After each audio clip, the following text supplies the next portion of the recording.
Oh, hey everyone. Who wants to have a shop tour? I've made lots of videos of cars we've worked on, but I've never made an actual video of the shop, so here we go. Here's my Roadster, which everybody is well aware of. We'll go to the front of the shop here. Well, outside, there's my newest acquisition, a 1974 Pinto. Pretty weird little car, but entering it in a rally in 2 weeks. The Island 500. Kind of same idea as the Gambler 500, but so anyways, back to the shop. Here it is. Here's some vintage Italian scooters, a 1962 Lambretta that my girlfriend rides every day to work. And there's a 1963 Allstate, which is kind of based off of Vespa. It's like a North American Vespa. It's been hot rodded with a P200 engine and a 4-speed transmission. There's the Roadster again. Over here is the wall of speed, or the wall of junk, as some people might call it. There's a little 283 Chevy. It's going in the next car I build, model A Roadster pickup. Over here, got a 57 Ranchero that's in the shop right now. Kind of a cool 60s style custom. So it is in for doing a full air ride suspension on it. The back's kind of cut apart right now. I got a 4-link in the back that I put in there.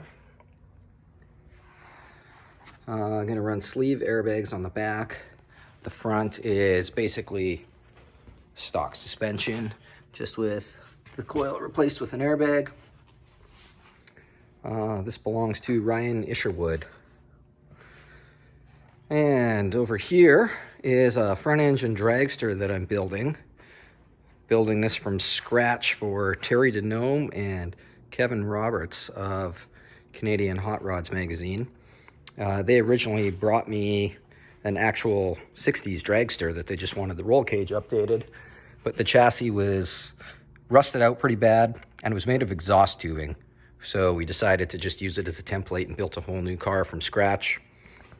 This car is being built to current NHRA safety regulations, so they should be able to race it when it's done. That's the goal. Over here is the Roadster pickup that I was talking about for the 283.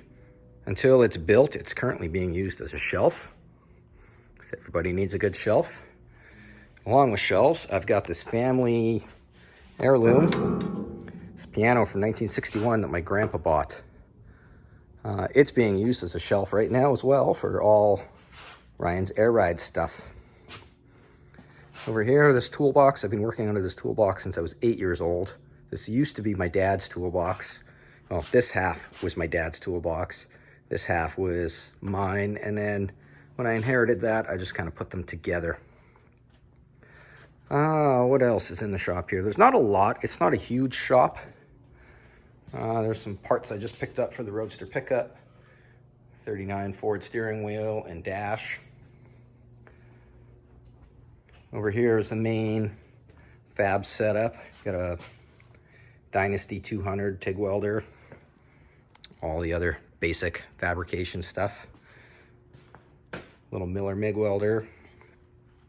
Behind me here is little Brown & Boggs shear. 8-foot brake over here.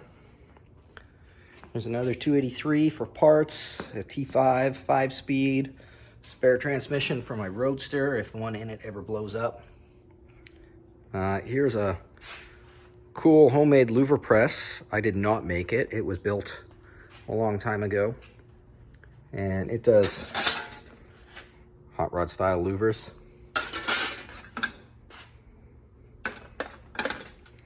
Over here, there's the rear end I'm probably going to use in that Roadster pickup. It came out of a F1 truck that I did put an 8.8 Explorer rear end in, and this was a perfectly good rear end that got donated for free, which is in my budget.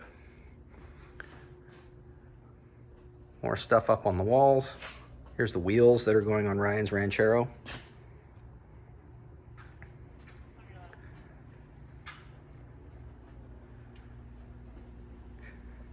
These are some really cool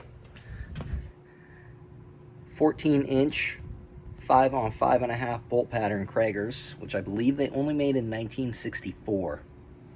So these would look good on the front of like a Model A, 60 style Model A. I used to have them on the front of a 64 F100 that was slammed. It looked really cool. Upstairs, this shop's actually 3 floors. We'll just do a quick little poke up top. Up there is one mezzanine that I have set up for doing upholstery. And then way up there is just a big open mezzanine that is full of parts. Out back here, we got brown sugar, my pickup truck, and the 47. And yeah, that is basically the shop. It's not huge. It's 50 feet long, 25 feet wide. Now this little corner here, up there is a Model A frame I got from my friend Ross Galitsky. It was built by Norm Abram in Vancouver. Just a stock frame, stock Model A frame with a 3-inch kick-up in the back, F1 cross member and pedal assembly, flat head mounts. So I don't know what I'll do with it yet, but it was a cool frame. So when I had the opportunity to get it, I grabbed it. This corner is a 1924 McLaughlin Buick that a friend of mine's building a Speedster out of. It's coming along. It's almost done, which is nice because then I'll get this corner back, put my Roadster in there, and then I'll have another spot to build another car. So anyways, hope you enjoyed the shop tour.